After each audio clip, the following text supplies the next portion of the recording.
And so sometimes God has to protect us from ourselves because our enemy is the inner me. And the stupidity is that what God didn't want us to have in the first place, we still keep trying to hold on to. But I hear the Lord saying that whom the Son sets free shall be free indeed. I will not let you go back, even if I have to hold you hostage, because I know the thoughts that I think toward you, says the Lord, thoughts of peace and not of evil, to give you an expected end. So you might as well stand up and claim who you are and tell the world, I'm a child of God and I refuse to live beneath my privileges.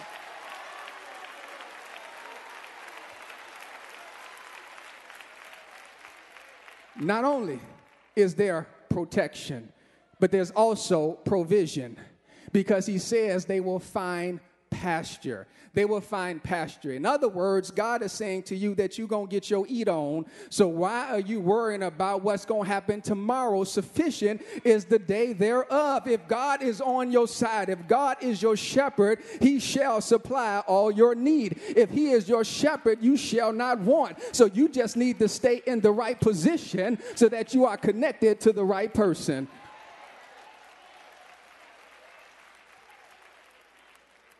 Henry Ward Beecher, a prominent Congregationalist preacher and abolitionist of the 1900s, once wrote, "The strength and the happiness of a man consist in finding out the way in which God is going and going in that way too," unquote. In other words, just like the children of Israel who followed the pillar of cloud by day and the pillar of fire by night so that they might have salvation, protection, and provision, you need to follow where Jesus is going so that in your life, when the storms come, you can say, I'm in the right place. So the storms may come, the winds may howl, but as the psalmist says, it will not come nigh thee. If you are outside of the position of God, then you become vulnerable to prey, because you cannot find safety in the club.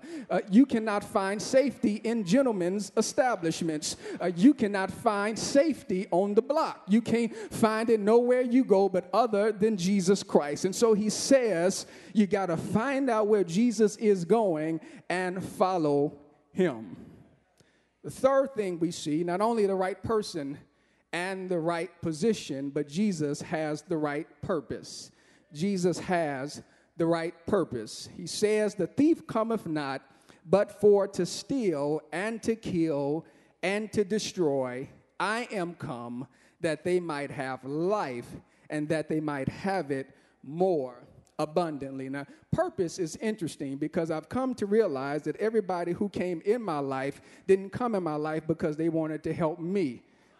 They didn't come into my life because they were so concerned about me, but they were concerned about their own desires. That's why they had more than one boyfriend. I was just Tuesday boyfriend, and they had another boyfriend on Wednesday. Maybe they wanted to get attached to my paraphernalia that I kept in my laundry bag so that they could go in the back and smoke a little something every now and again. Maybe it was because I had money stashed under my mattress, and if I wasn't paying attention, some of my money came up missing because the girls that I was dealing with knew what kind of business I was dealing in, and so they wanted the goodies and the money and not the person.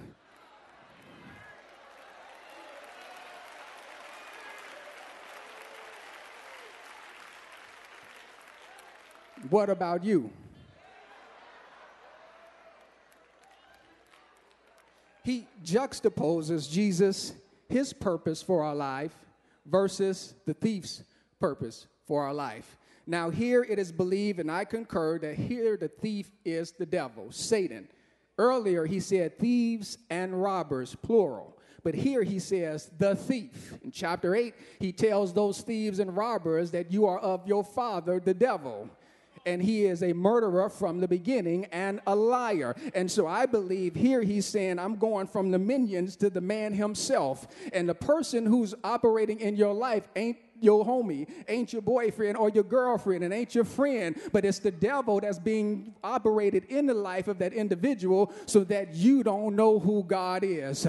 ultimately, it's not about either one of you, but it's about Satan having dominion over your life so that he keeps you in bondage. He doesn't want you to be free. He doesn't want you to know what life is. He wants you to think that this is Hades, but the truth is Hades is far worse than this. And as long as I'm breathing, I can have my life turned around. But once I'm in Hades, it's all over with. And so while I'm breathing and alive, I'm going to make the right decision because I want the right outcome. Steal. He says, the thief cometh not but for to steal. It's the word klepto, where we get kleptomaniac. It means to take secretly and without permission. How many of your cars been used where they drop you off at work and then go pick up their other significant other in your car, bring them to your apartment when they should be at work themselves playing PlayStation on your television with their girlfriend, and you don't even know it's going on. You don't know he got your credit card. You don't know that she got your debit card, and you check your statement and you find out that you got less money than you thought you had because you got a thief in your life.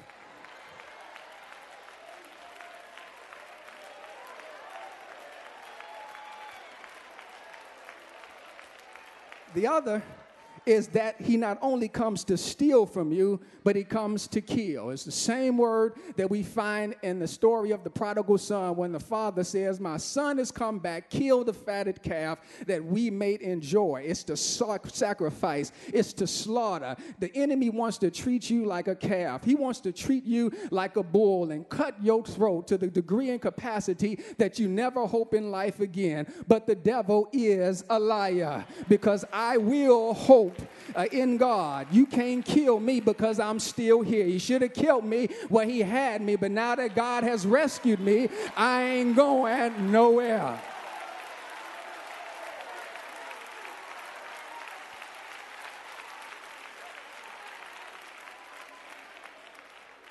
Says the enemy wants to destroy, to cause destruction in your life. He wants to destroy your family. That's why she keep walking and winking at you at work, because the enemy wants to destroy your family. That's why girls say I'm only dealing with thugs, because they want to destroy you. The enemy wants who you are, because he knows as long as you connected to the right person in the right position, he can't do nothing to you. The wolf don't get the sheep in the pack. The hyena don't get the sheep in the pack. It's the one that stray away from the pack that get caught and killed.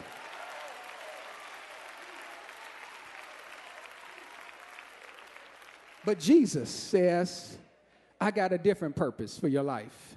I don't care what you've been through. I don't care who's been in your life. It can change today, because I have the right purpose. He says, I came that you might have life. It means to be alive. The worst thing is to see living dead people. You walk around, you breathing, but you have no excitement. You have no energy. You have no passion. You have no drive. You just here. We might as well put you next to them flowers, because you ain't doing nothing. But God says, I want you to live.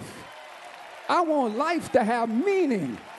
I want you to feel significant, that if the world don't have me, the world ain't got nothing, because I came that you might have life.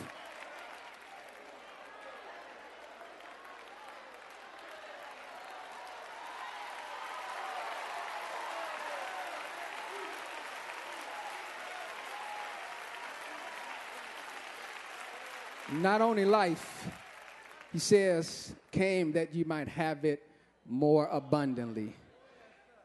The Greek text says, I came that you might have life and that you have more, or you have abundantly. I came that you have life and that you have abundantly. I came that you have life and that you have abundantly. Even in your King James Bible, the it is italicized to let you know it's not there in the Greek text. I came that you might have life and have abundantly. This word abundantly means pertaining to a quantity so abundant as to be considerably more than one would expect or anticipate. God is saying, I want to give you a life that will blow your mind.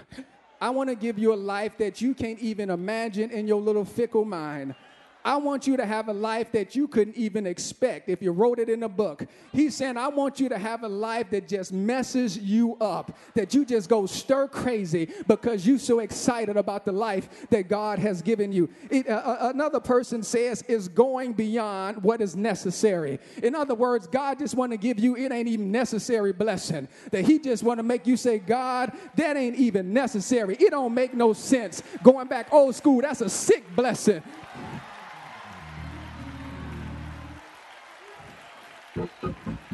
In other words, Jesus want to bless you so much that he knock on the door and you say, honey, clear out the garage. Jesus got more stuff.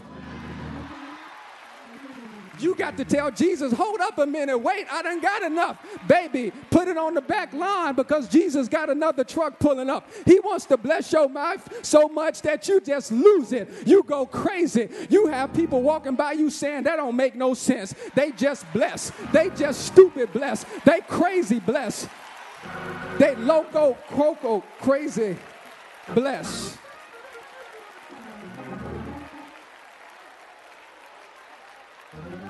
Just ain't average life, but it's the ball in life.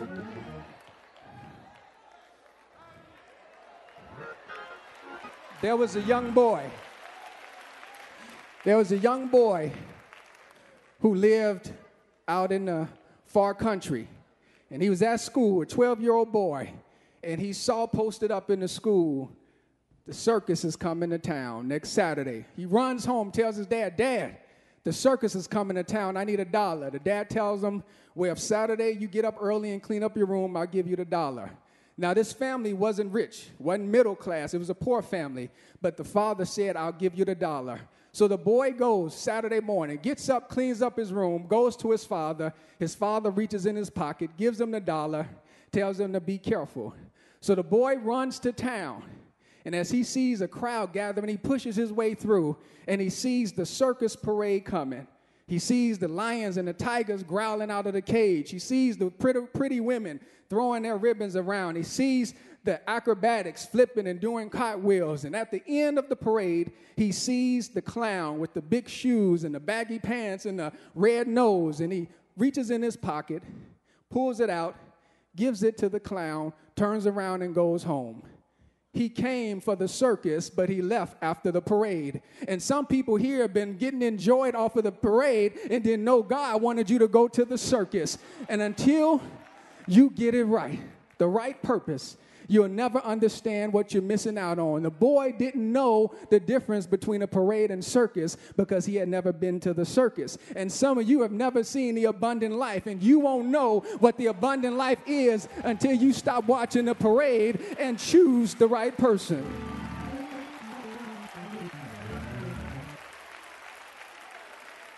I refuse to see the parade and miss the circus. You can keep the parade and give me the circus. And there may be someone here who, no matter what area of your life this applies to making right decisions, you need the right person in the right position with the right purpose. You can ask Bertie Madoff that you can be the right person in the right position and still not have the right purpose. Who stole $50 billion from his own faith community. And you've been living with the outcomes of bad decisions. But Jesus is saying to you that you better get it right. Because you don't know what tomorrow holds. You don't know what walk out this door holds. All you know that this is your opportunity to choose Jesus Christ, who is the right person in the right position with the right purpose for your life. And if you're here today, won't you stand on your feet and come down that aisle?